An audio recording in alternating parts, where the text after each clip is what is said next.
Dipersembahkan oleh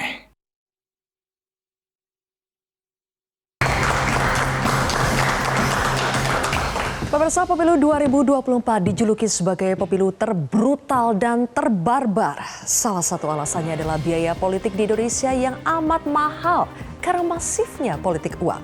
Presiden terpilih Prabowo Subianto pun pernah melontarkan pernyataan betapa mahalnya biaya politik di Indonesia. Caleg-caleg yang gagal mendapat kursi juga koar-koar soal menggilanya politik uang di pemilu 2024. Lantas siapa yang salah dan bagaimana memperbaikinya? Inilah kontroversi selengkapnya, uang terbuang suara melayang. Bersama saya, Zilvia Iskandar.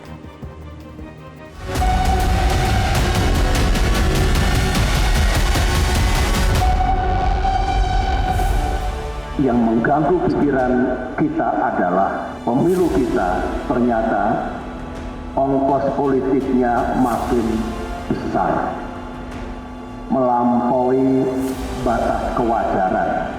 Demikian juga politik uang juga makin menjadi-jadi. Ini mesti diselamatkan.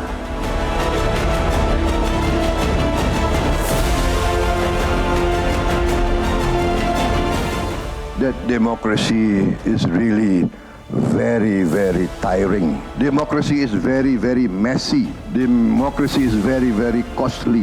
And we are still not satisfied with our democracy. Demi Allah saya jawab Pak. Bersama nih bojoku. Jangan takut. Iya, kalau memang ini money politik nggak boleh gitu ya.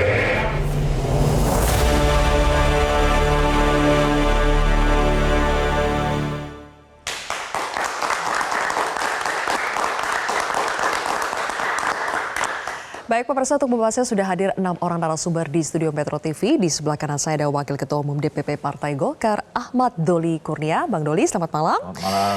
Berikutnya ada Wasekjen Partai Demokrat, Bang Jansen Sintindaon. Bang Jansen, selamat malam. Selamat malam untuk seluruh penonton Indonesia. Berikutnya juga ada politikus PSI, Ade Armando. Bang Ade. Kemudian di sebelah kiri saya ada Wakil Ketua Umum Partai Gerindra, Habibur Rahman. Bang Habib, selamat malam. Waalaikumsalam. Ketua DPP PKS, Mardani Alisera. Bang Mardani, selamat malam. Dan juga ada Direktur Eksekutif Indo Strategik, Ahmad Khairul Umam. Mas Umam, terima kasih sudah hadir semuanya. Oke, Bapak-bapak, hari ini kita akan bahas soal uang terbuang suara melayang. Soal uang terbuang dulu, saya harus tanya sama Bang Mardani. Uang yang kebuang berapa di pemilu 2024? Nggak ada yang kebuang kok. Karena dapat kursi. Nggak juga, karena kami kan kebetulan saya incumbent ya. Sejak 5 tahun lalu kita sudah punya Korcam, koordinator kecamatan, koordinator kelurahan yang melakukan aktivitas pemberdayaan, advokasi, ngasih duit ke mereka sih bagus lah. Biaya politik jadi total habis berapa Bang Mardani? Hampir 700 juta ya saya. Hampir 700 juta. Dan itu terbilang kecil atau besar buat Bang Mardani? Sedang lah ya. Sedang ya. Mungkin bagi yang lain 700 juta itu sepertinya impossible itu. Karena kayaknya kecil sekali itu. Karena yang lain katanya MM-an Bang Mardani. Ya tergantung, kalau mulainya di akhir, cost-nya tinggi. Kayak beli tiket kalau deket-deket kan tinggi. Kalau sering diturun dan banyak.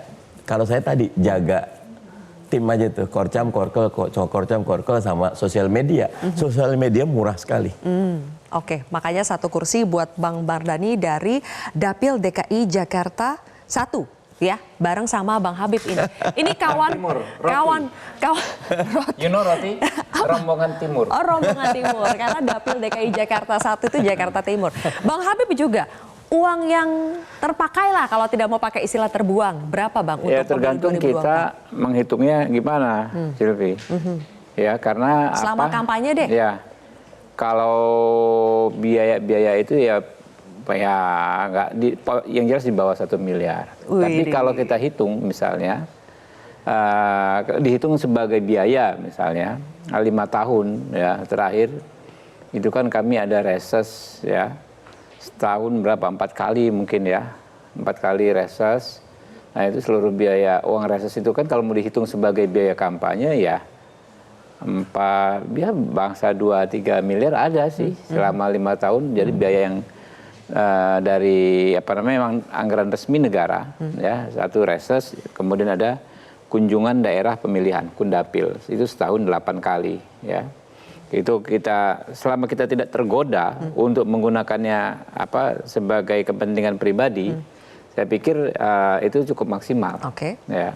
Tapi yang selama masa kampanye uang kalau pribadi itu sih nggak ada, karena kan kalau saya kan partai kaos sudah ada, ya kan ya, bendera sudah ada, justru kita cuma pasang doang karena ya itu juga faktor juga karena saya di pengurus DPP ya kan ya, akses ke logistik. Apakah itu nanti dihitung atau enggak ya? Kita bendera dari DPP, di gudang DPP kita pasang, yang masang relawan kita. Benar nggak sih Bang, rata-rata duit pribadi yang keluar selama masa kampanye itu dalam beberapa bulan terakhir, itu untuk kursi DPR RI minimal 15 M deh? Ya makanya cara menghitungnya seperti apa? Selama ya, kalau orang yang misalnya benderanya beli sendiri, ya kan ya, kemudian kaos yang dibagikan itu beli sendiri. Ya itu aja udah berapa? Oke. Ya. Kaos misalnya satu kaos 32.000 ya, satu kaos.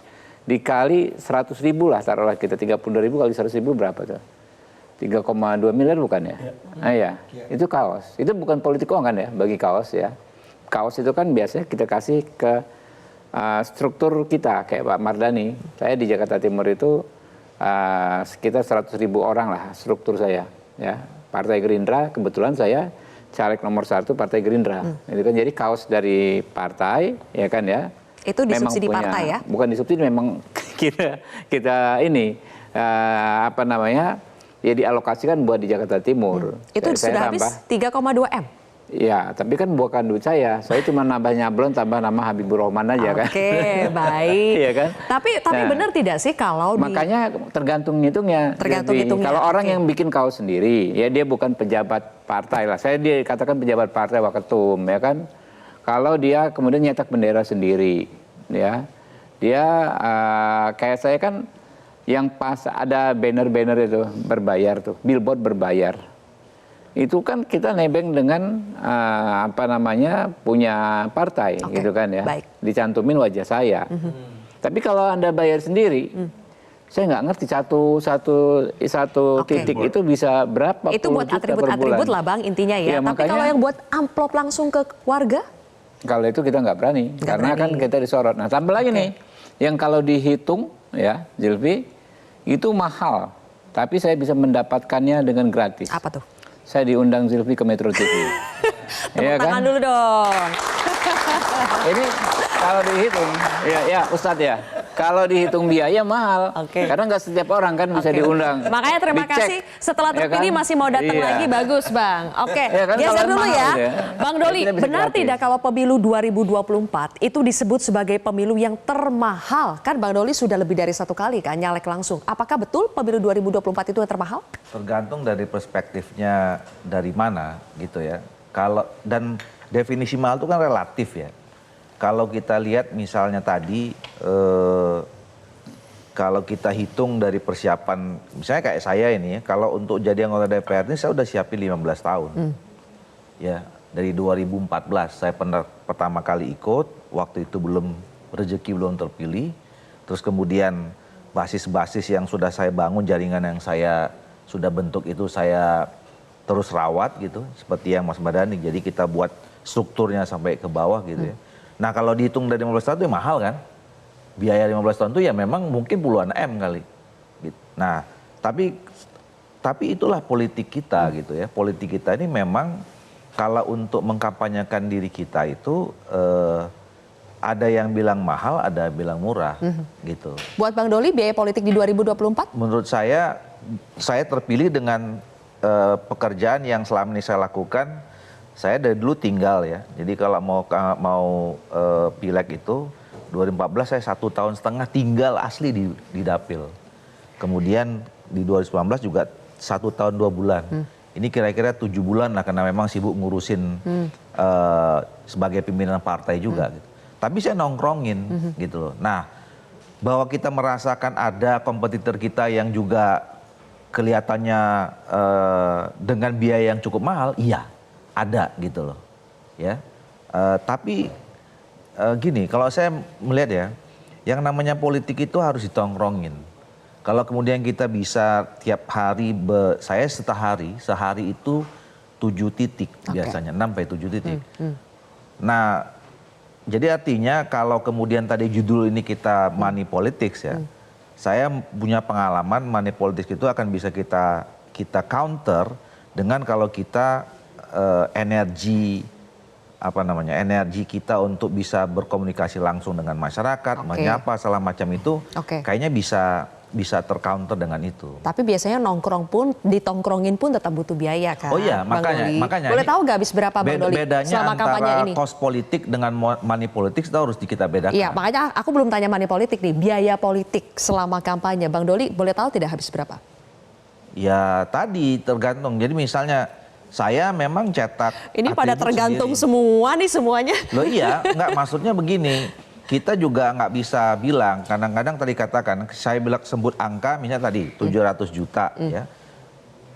Ternyata bisa jadi tuh gitu loh. Nah mungkin ada juga orang yang bisa jadi sekian. Jadi lihat dari sudut pandang mana nih mahal nggak mahalnya gitu loh. Bang Doli untuk satu kursi bisa habis berapa Bang Doli? Bang Doli aja nih. Ya kalau 5 tahun tadi hitungannya berapa ya? Mungkin ya M juga lah. Ya kalau 5 tahun ya. Dari semua tadi ya, saya punya struktur orang juga yang harus saya.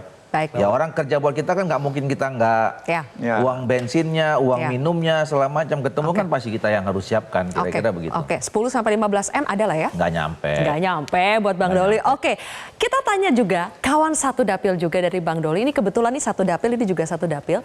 Bang Jansen juga dari dapil Sumatera Utara 3 ya, bareng sama Bang Doli juga. Curhatan Bang Jansen di media sosial itu viral teman-teman. Boleh kita munculkan lagi nih Bang Habib belum tahu ya?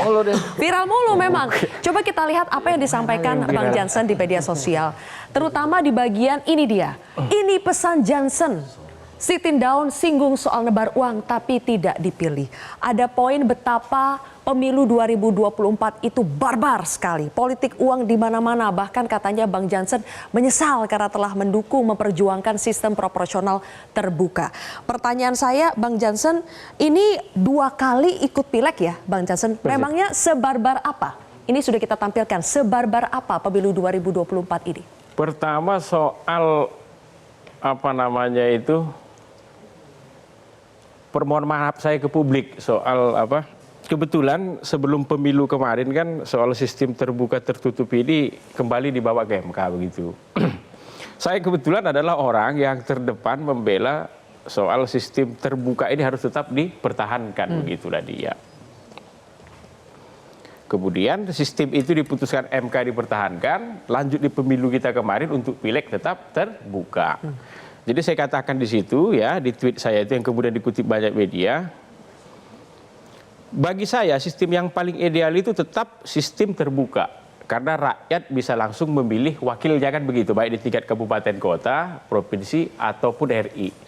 Tapi harus dibarengi dengan penindakan yang keras terhadap politik uang. Itu kuncinya. Ya. Itu. Yang terjadi hari ini? Saya harus mengatakan di Metro TV ini ya, memang di pemilu kemarin ini di segala level, baik DPRD kabupaten kota, provinsi maupun RI itu ya bagi uang. Itu. Jadi bagi-bagi uang? Bagi uang ke rakyat itu. Apalagi di tingkat kabupaten kota. Boleh saya katakan 99% caleg terpilih di tingkat kabupaten kota itu karena bagi uang. Itu. 99%. Hampir tidak ada yang tidak dipilih itu karena pakai kampanye manual gitu, pasang APK, pidato-pidato begitu, hampir tidak ada. Tetapi yang tidak terpilih sudah bagi uang, seperti saya tulis tadi itu lebih banyak lagi. Jadi yang tidak terpilih sudah bagi uang itu lebih banyak lagi. Jadi Sylvia sekali lagi semangatnya ini adalah semangat untuk perbaikan ya. Jadi semangat seluruh kata-kata yang saya sampaikan ini agar ke depan kemudian ya pemilu kita yang sudah sangat high cost ini ya, khususnya terkait politik uang ini tadi, ini bisa kita perbaiki. Jadi tidak ada semangat lain. Itu penting dulu dicatat itu. Oke. Jadi, Tapi ada pernyataan yang menarik dari Bang Jansen barusan. Iya. 99% caleg itu terpilih karena politik uang. ya, saya bisa pastikan. Ini nyinggung yang sebelah dan depannya nggak nih? Ini kan Nanti saya kita katakan akan bahas tadi. lagi ya Itu Bang di Jansen. tingkat dari bawah, Tapi kita harus jeda terlebih kabupaten dahulu. kota. Pemirsa Kontroversi akan kembali sesaat lagi.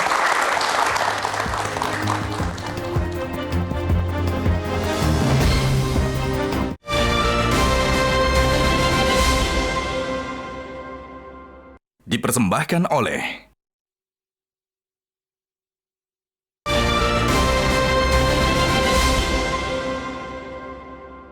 Dipersembahkan oleh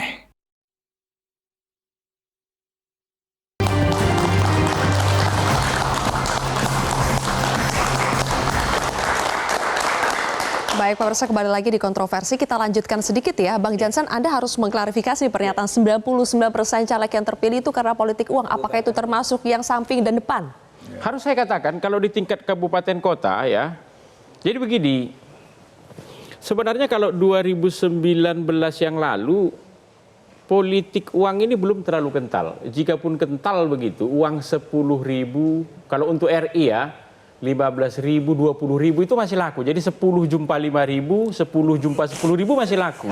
Kalau yang kali ini enggak, ini kita harus buka-bukaan. Tapi kalau di tingkat kabupaten kota ini lebih tinggi lagi, Sylvia. 10.000 udah nggak laku ya? Aduh, berapa minimal? 100.000 pun nggak laku. Oh, di tingkat DPRD kabupaten kota udah nggak laku 100.000? Ini kita harus buka-bukaan apa adanya ya, itu dia. Agar ke depan ini jadi perbaikan. Ini nggak perlu kita kutuk yang sana salah, yang ini salah.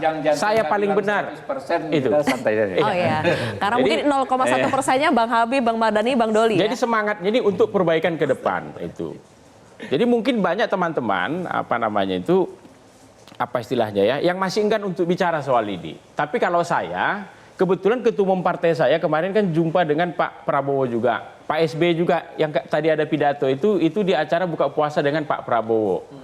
Jadi Ketua Majelis Tinggi kami bersama ketua umum sudah nyampaikan langsung kepada Presiden terpilih. Pak Prabowo, biaya pemilu kita ini mahal sekali, khususnya terkait soal vote buying ini, soal politik uang ini. Dan beliau sepakat, ke depan akan kita perbaiki nih Pak, begitu. Jadi semangatnya ke sana. Jadi partai kami semangatnya sudah ke sana. Pak Prabowo selaku Presiden terpilih karena juga ketua umum partai memahami ini juga. Baik. Tapi kalau tidak ketua umum partai nggak memahami nih. Karena seluruh ketua umum partai ini nerima laporan yang sama nih. Lemas semua nih, ampun ketua katanya ya kan. Berat sekali di bawah katanya. Jadi kita perbaiki ke depan. Itu. Perbaiki. Tapi kalau tetap ingin bertahan dengan sistem terbuka ini tadi, pendidikan hukumnya itu harus serius. Itu makanya kita minta kepada teman-teman Bawaslu begitu ya. Ya. Ini serius lah, karena memang soal begini ini kewenangan mereka. Sama seperti yang di MK sekarang. Saya mengatakan begini, banyak teman-teman itu yang tidak bisa membedakan antara kekurangan pemilu dengan kecurangan pemilu. Menurut saya yang terjadi sekarang ini kekurangan pemilu. Apanya yang kurang? Misalnya seperti mereka membahas soal Sirekap. Itu. Saya sepakat. Harus diusut itu pengadaan Sirekap. Tetapi apakah itu bagian dari kecurangan pemilu? Enggak, itu kekurangan aja tuh. Apa karena Sirekap itu jelek pencatatannya, jadi pemilu curang? Enggak. Kita kembali harus lagi dibedakan ini antara kekurangan pemilu dengan kecurangan Salah satu pemilu. kekurangan pemilu. Yang sekarang kita bahas ini money politik. Soal kekurangan pemilu ini. Kekurangan pemilu kita ini. Jadi mau kita salahkan rakyat, kok nerima uang nggak bisa juga rakyat mengatakan. Kalian juga kalau udah terpilih nggak memperhatikan kami kok. Inilah waktunya kami sekarang itu loh. Dalam tanda kutip ngajar kalian, ngambil uang kalian. Mempertanyakan banyak jagoan-jagoan di DPR ya. Kalau sidang dia perform sekali ya. Dia bagus sekali menyuarakan aspirasi rakyat. Rajin lagi. Ya sahabat-sahabat saya lah banyak. Nggak terpilih kembali, gitu kan. Mohon maaf saya sebut ya, sahabat saya yang keren-keren dia, Arteria Dahlan, ya. Taufik Basari. Ini kalau perform, kalau rapat paling rajin, paling aktif, paling menukik lah kalau nanya. Karena dia riset dulu, mau rapat dengan mitra apa dia riset. Kenapa tuh Bang? Nah rakyat peduli nggak nih orang-orang ini kerja selama 5 tahun? Padahal udah kerja. Sudah kerja gitu loh. Saya mohon maaf kalau dibandingkan dengan Arteri, dengan si ini dengan Taufik Basari, saya akui kita kalah dalam konteks kinerja di dalam ruang sidang gitu kan ya. Mereka riset dulu tiap ini lengkap. Jadi yang berprestasi, berkualitas pun belum tentu Belum tentu. dipilih. Nah, Oke. itu dia Tapi ada yang menarik juga, ada caleg baru Bang Ade Armando misalnya. Bang Ade, suara Anda lumayan ya, Bang Ade, 72.000. 54. 54.000 dan seandainya PSI lolos, benar ya Bang Ade, kemungkinan Saya mendapatkan lolos. satu kursi. Saya nomor 7 dari Tuh. 7 kursi. Nah itu dia, caleg baru bisa dapat suara sebanyak ini. Ya. Itu bagaimana caranya Bang Ade? Ya ini saya sebetulnya juga mengamini apa yang tadi dikatakan oleh Jansen bahwa saya tidak melihat langsung bahwa ada orang memberikan amplop, tapi ada begitu banyak bukti orang memotret di lapangan, mengirimkan kepada kami tentang betul sampai 300.000. Tapi 300.000 itu satu paket kalau nggak salah. DPR-nya siapa, DPRD kabupatennya siapa, DPRD kotanya siapa. Kira-kira banyak model memang. Ada yang tandem, ada yang nembak sendiri, ada. Ada yang sendiri ya. Jadi banyak memang modelnya ini. Nah, saya cuma baru tahu bahwa 300.000 itu tidak mesti satu orang. Oke, bisa banding ya. Satu amplop, Oke. di dalamnya ada uang 300.000 dan ada 3 nama. Dan ada nama partainya ya. Dan ini juga diakui oleh Burhanuddin Muhtadi dari Indikator. Dia kalau tidak salah begitu selesai pemilu dia melakukan research kan. Dan angkanya saya lupa berapa ya. 33. Prevalensinya. Ya, apa tuh prevalensi artinya? Ya. Kecenderungan? Bukan, potensi sebaran itu terjadi potensi dan sebaran. kemudian Bayangkan, impactnya. dari survei dia yang artinya orang bisa saja tidak menjawab secara jujur juga kan? Iya. Kalau Anda ditanya apa? Setengahnya yang tidak Ya, menjawab. bayangkan kalau itu angkanya 33%. 33% mengaku menerima ya uang. Jadi itu real. Apa yang tadi dikatakan itu real, tapi angkanya nggak sampai 99 sih. Ya, tapi artinya memang kalau orang bicara, saya bahkan menggunakan istilahnya curang itu, kecurangan pemilu kan, ya, bahwa orang akhirnya barangkali mengambil pilihan berdasarkan apa yang dibayar kepada mereka. Nah, saya bersyukur bahwa saya termasuk orang yang pertama partai kami menyatakan kita nggak pakai main duit ya, dan nggak dibagi uang untuk politik uang ya.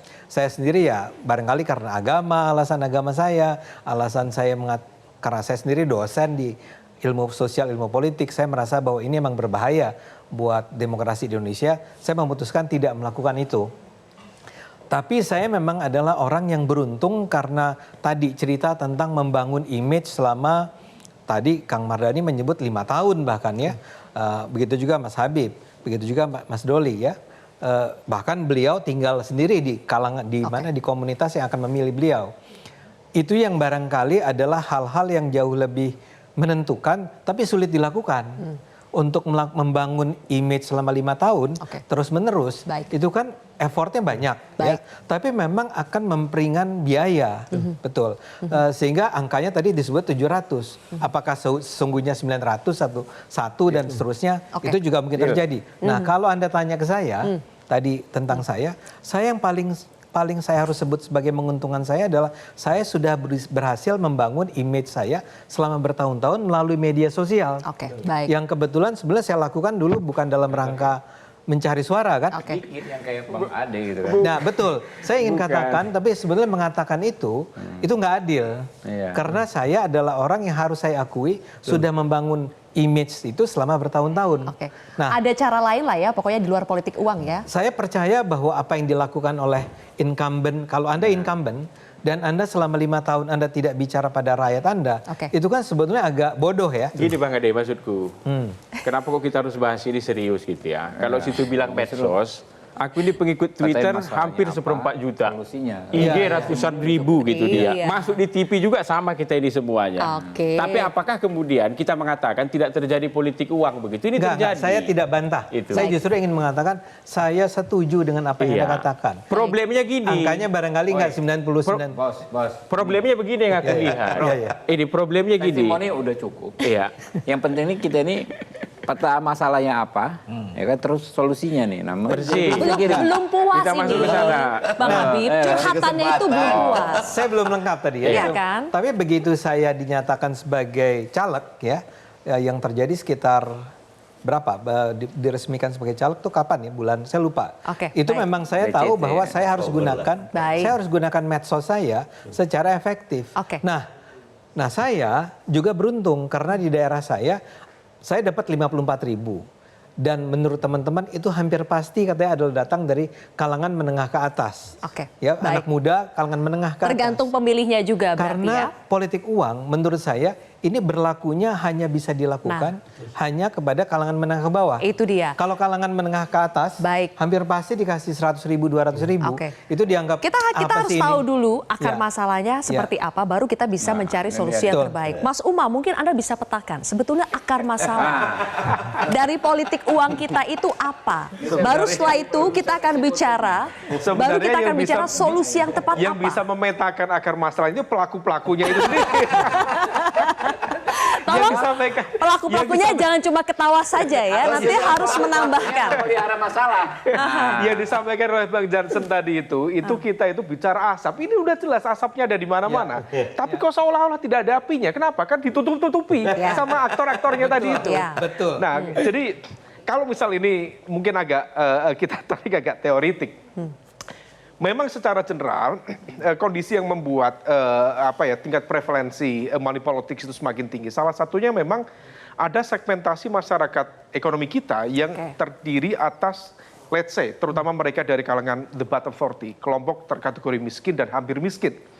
Dan itu adalah elemen yang paling memungkinkan untuk berinteraksi dengan skema politik transaksional. Dan itu saya pikir secara teori banyak yang memberikan judgement itu, termasuk teorinya Sunstow dan lain sebagainya. Tetapi di saat yang sama, diakui atau tidak, ada semacam permisivitas dari masyarakat kita terhadap praktik ini. Nah, kalau misal konteks permisivitas, salah satunya ya memang ada mekanisme pengawasan yang seolah memang tidak berjalan. Diakui atau tidak, di saat yang sama masyarakat juga tidak merasa bahwa ini sebagai sebuah bentuk kesalahan. Baik secara moral, etik, meskipun dalam konteks doktrin keagamaan, itu sudah jelas. Al-Mukarram Ustadz Mardani itu sering mengatakan ar-roshi wal murtashi wa bainahum finnar, itu udah doktrin yang sudah sangat artinya penyuap dan yang diberi suap dan bainahum di antara keduanya itu adalah neraka tempatnya. Bahkan ada yang bahasa lebih vulgar lagi, la'anallahu roshi wal murtashi. Allah itu akan melaknat mereka yang memberi dan juga mendapatkan itu. Dalam konteks demokrasi, dalam kontestasi politik, money politics ini bukan sekedar vote getting, ini bukan sekedar ini, tapi ini adalah representasi dari rishwah tadi, dari bribery, dari suap. Tetapi itu tidak menjadi sebuah pertimbangan moral etik yang kuat, karena memang masyarakat sendiri merasa ada disengagement dengan proses demokrasi itu. Faktanya memang mereka tidak mendapatkan apa-apa. Proses politik terjadi, good governance tidak muncul, yang kemudian good governance itu tata kelola pemerintahan yang baik, idealnya menghadirkan public delivery service yang impact-nya kepada masyarakat. Problemnya masyarakat nggak mendapatkan itu. Inilah yang kemudian membuat ya udah kalau misalnya nggak ada impact-nya, maka politik transaksional ini menjadi bahasa awam yang bisa dipahami, bisa dirasakan oleh mereka, dan ini adalah masa panen yang sudah ditunggu setiap 5 tahun sekali. Baik, kalau itu adalah masalahnya, bagaimana solusinya? Kita harus tanyakan kepada para anggota DPR yang terpilih kembali ini, mau apa nanti? Kita jeda dulu ya Bang, nanti dijawab usai jeda. Sesaat lagi pemirsa.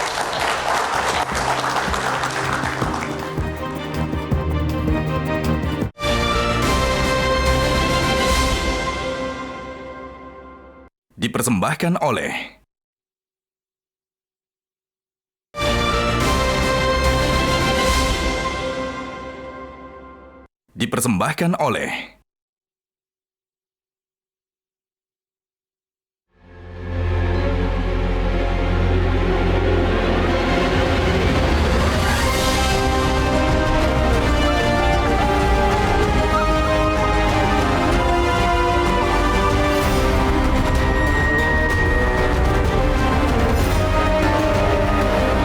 kita akhirnya menyadari bahwa dalam pilihan-pilihan sistem pemilu itu tidak ada yang sempurna.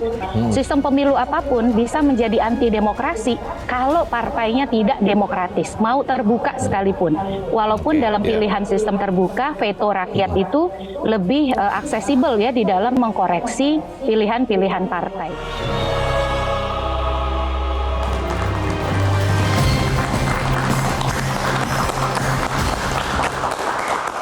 Baik, Bang Habib, dengan kenyataan berbagai masalah yang terjadi dalam pemilu 2024 hari ini, terutama politik uang, jadi apa Bang solusinya? Apa yang bisa dilakukan DPR nanti? Mesti sistematis ya, mesti dalam konteks besar kita kalau mau benahi.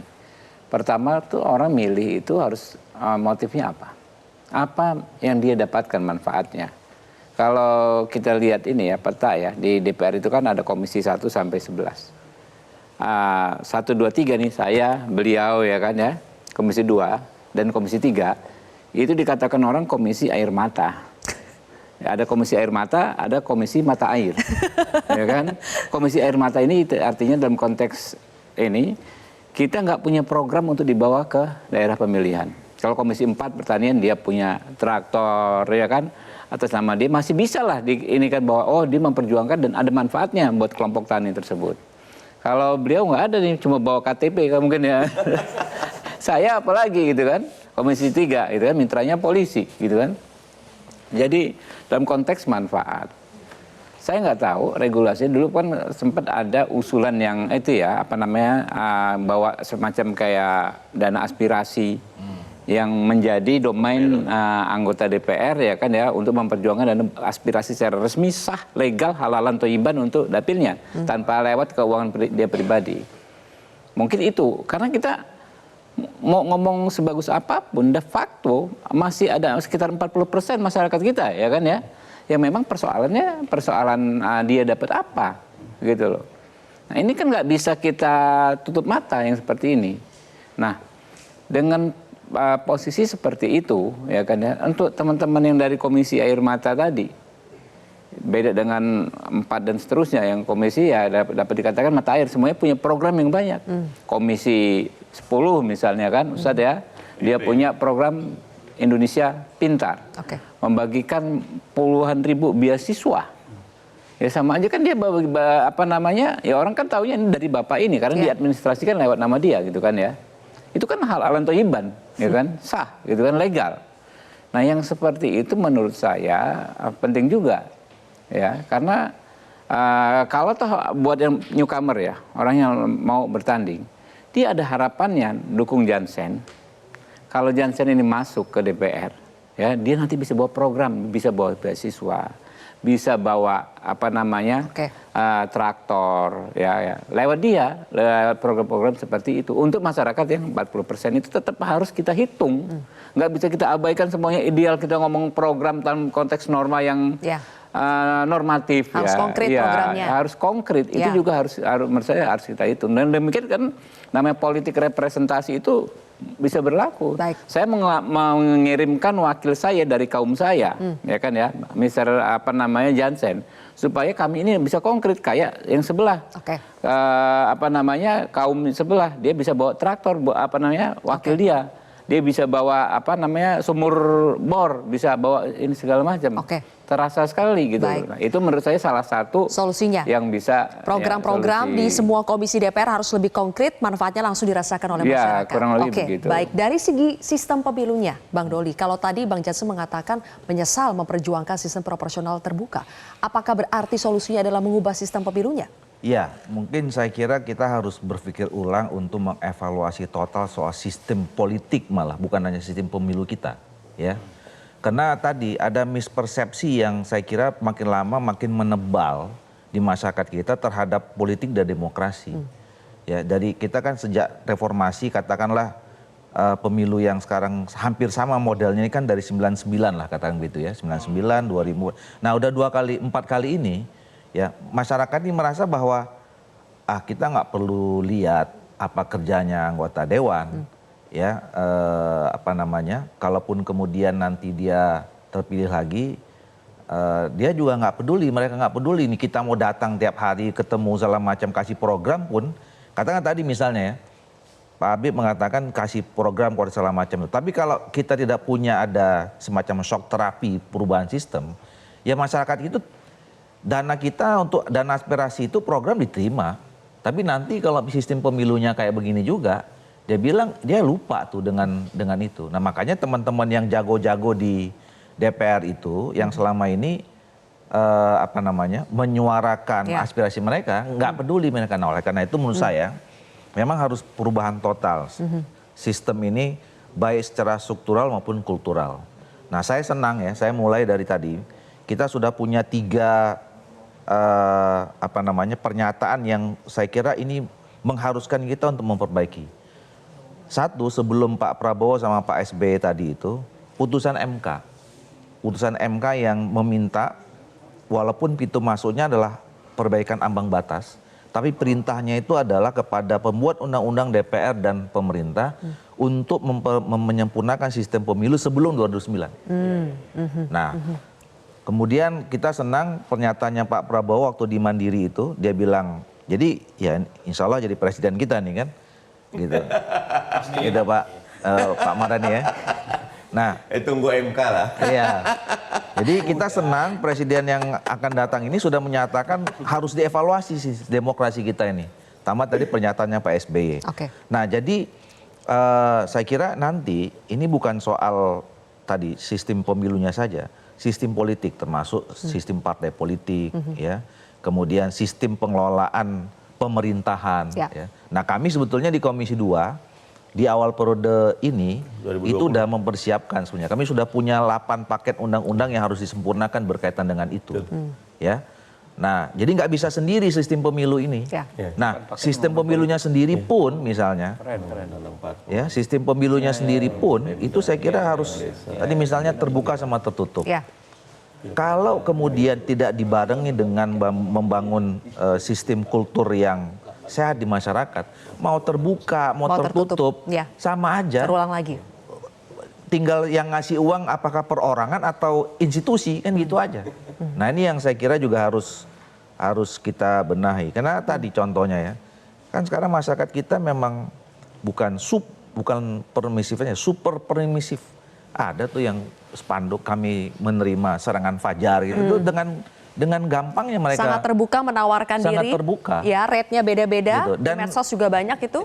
Bang Ade, ya, ini bukan soal miskin atau tidak miskin. Ya, ada orang-orang di dapil itu yang mereka mengatakan bahwa ya tadi kayak hajatan 5 tahunan aja. Bukan orang miskin, dia bilang ya wajar dong 5 tahun sekali kita juga namanya juga pesta rakyat katanya. Masa lu sendiri yang pesta, kita juga ke pesta dong. Ada yang begitu juga gitu. Baik. Nah, jadi saya kira ini harus ada pendekatan yang dari berbagai sudutnya. Baik.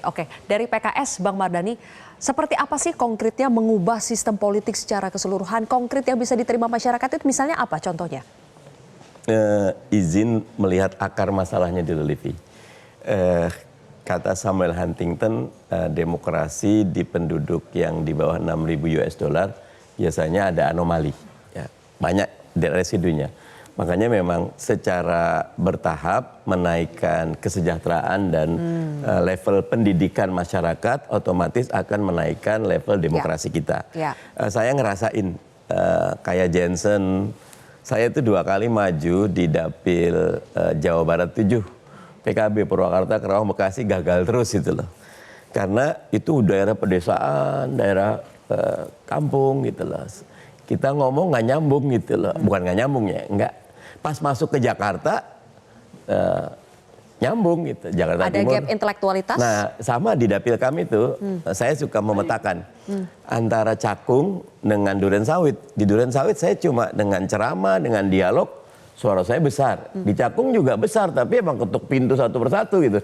Karena kalau di sini proposal selalu, jadi memang kondisi ekonomi, kondisi pendidikan itu menentukan. Yang kedua tadi sistem. Bagaimana agar ada, kami menyebut party ID ya. Masyarakat tuh makin yakin bahwa kalau milih PSI, kalau milih Demokrat, kalau milih Golkar, kalau milih Gerindra, kalau milih PKS, kita punya diferensiasi yang jelas kemana kita bisa memundur.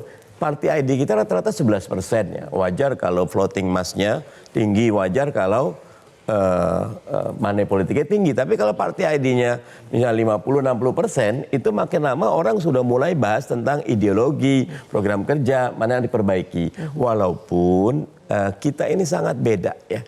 Indonesia itu 280 juta penduduk ya, pulaunya terpisah, sukunya, artinya memang lokalitinya sangat menentukan. Kalau tadi Jansen bilang, kami di pusat masih lumayan lah, ada isu-isu yang bisa kita bawa.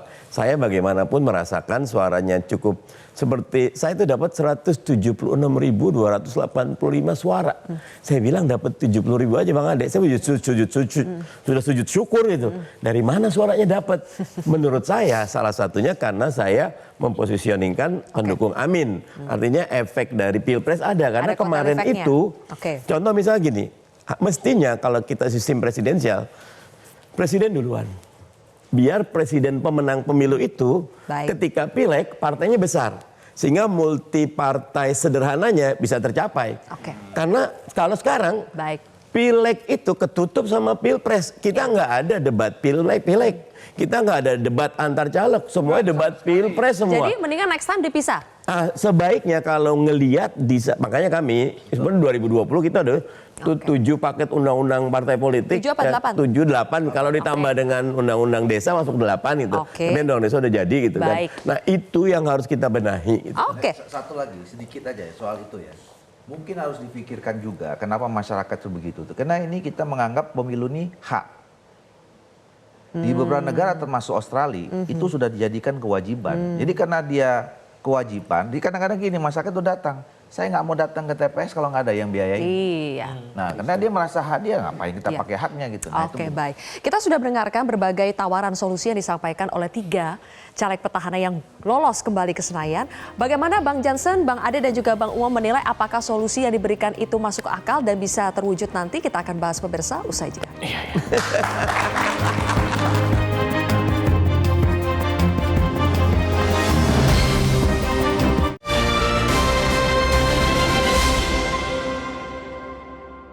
Dipersembahkan oleh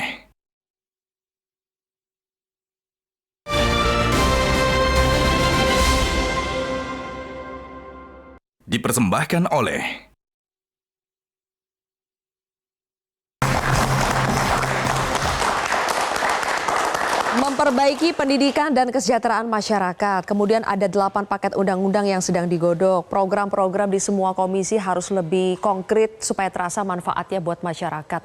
Cukup gak itu Bang Jansen untuk mengurangi politik uang? Atau cuma omong-omong saja? Begini, kalau kita ikuti aturan main yang sekarang ya, dari substance-nya, norma soal politik uang ini kan sudah diatur ada. Itu nggak boleh. Kemudian strukturnya, lembaga yang harus menindak itu Bawaslu ada gitu. Yang kurang ini cuma legal culture-nya saja nih sebenarnya. Sorry, aku potong. Jadi itu nggak ada.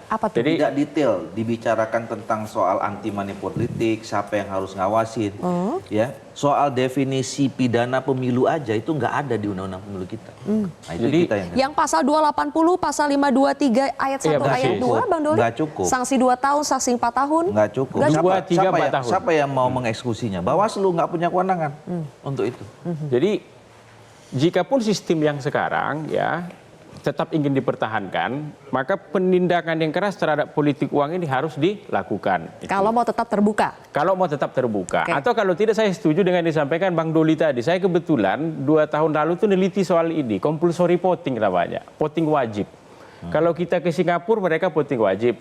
Australia voting wajib, Belgia voting wajib, Brazil voting wajib, Argentina voting wajib. Jadi dikatakan di situ kewajiban memilih ini sama seperti orang wajib bayar pajak, wajib jadi saksi kalau dipanggil pengadilan dan lain-lain begitu. Jadi kalau Anda yang sudah dalam rentang umur tertentu punya hak pilih dan terdaftar di DPT, negara sudah menyiapkan uang untuk Anda, kertas suara lain segala macam, Anda tidak datang ke TPS, maka Anda ya tidak boleh dapat layanan negara. Misalnya NPWP nggak boleh keluar 6 bulan layanan kesehatan. Orang kamu nggak mau milih pemerintah yang sah kok, masa kamu minta dilayani gitu dia.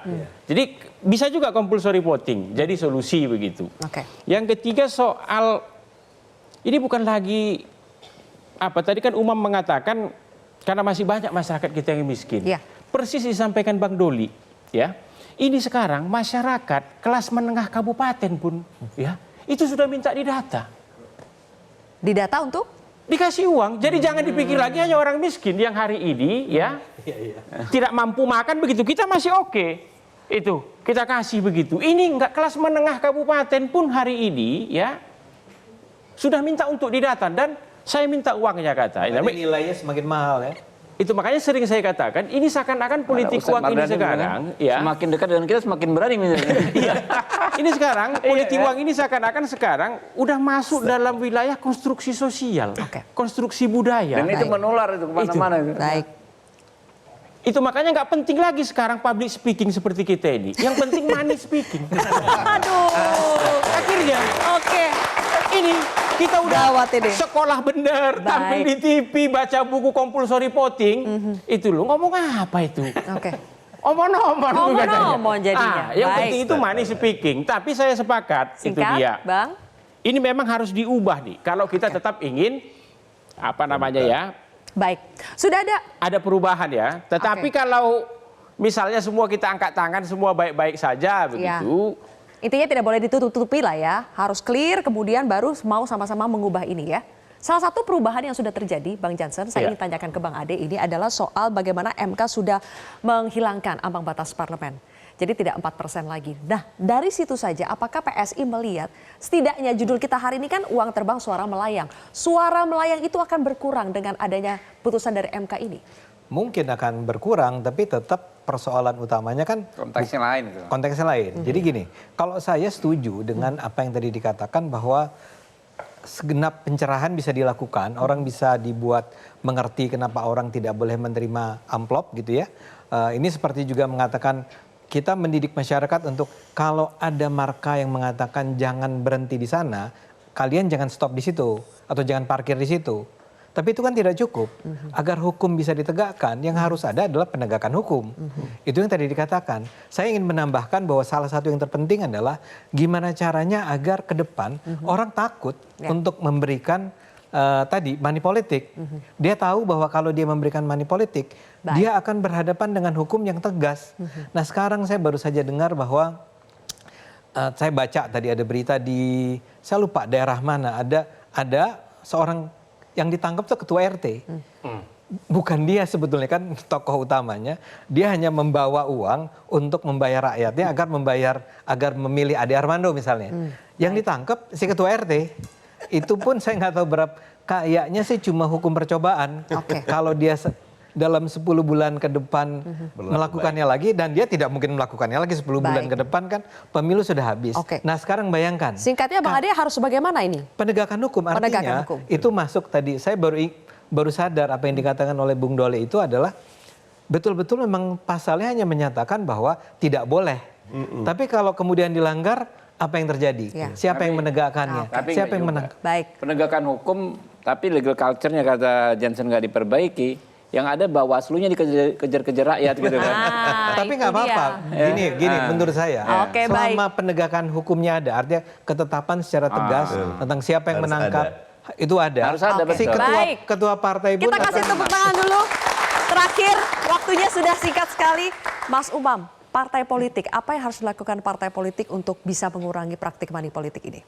Ya, memang masyarakat perlu dididik. Tapi di saat yang sama, partai-partai politik dan politisi juga perlu dididik. Karena bagaimanapun juga, masyarakat melakukan itu, salah satu juga yang memberikan kontribusi itu adalah sistem politik kita yang memang seolah tidak berdampak kepada mereka. Nah, maka kalau misalnya kemudian demokrasi betul-betul bisa melahirkan good governance bisa melahirkan public delivery service yang baik, tentu ada engagement itu. Nah, saya 9 tahun di Australia, saya paham betul bagaimana compulsory voting itu bisa dijalankan. Karena memang setiap aspirasi dari masyarakat itu dalam hitungan hari bisa datang.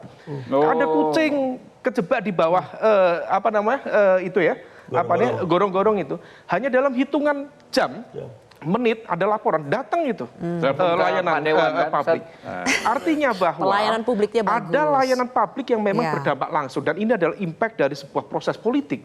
Jadi proses politik bukan hanya berada pada level elit. Nah kalau misal itu bisa diberikan kepada publik, maka compulsory voting tadi bisa berjalan. Tapi kalau misal kemudian compulsory dijalankan, publik juga nggak merasa ada dampak apa-apa. Yang paling senang politisi, ini nggak perlu saya kasih itu ini, udah cukup compulsory, udah kita terpilih, kan begitu. Nah artinya ya harus simultan. Di saat yang sama Mbak, bagaimanapun juga memang agak absurd, kelompok kalangan political economic structuralist itu sangat tidak percaya terhadap pendidikan politik. Tapi to some extent dalam waktu yang cukup panjang, civic education memang perlu. Karena yang merasakan itu, yang bersikap permisif itu bukan hanya masyarakat. Kelompok kelas menengah terdidik, termasuk kelompok-kelompok pemuka, pemuka agama, apapun, seringkali juga masuk dalam ritme permainan ini. Saya pernah melakukan itu. Kalau dia nggak Fatwa agama sudah nggak didengar. Justru itu, permisivitas itu, betul.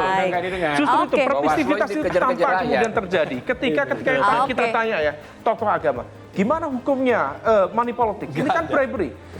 Jawabannya sepele, Pak. Nahnu nahkumu bidzawahir wa amma sarair fa musalamatun ilallah. Kita menghukumi yang zahir. Zahirnya ini adalah bantuan, ini adalah hibah, ini adalah syahriah. Adapun niatnya kembali pada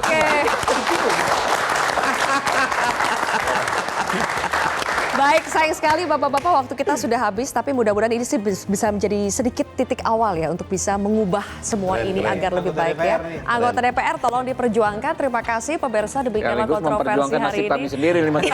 Saya Zilvia Iskandar pamit undur diri, sampai jumpa. Tetap berjuang.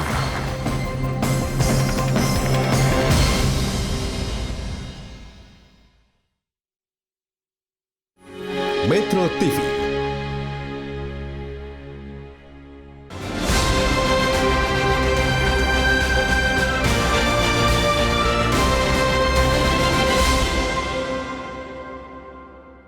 Dipersembahkan oleh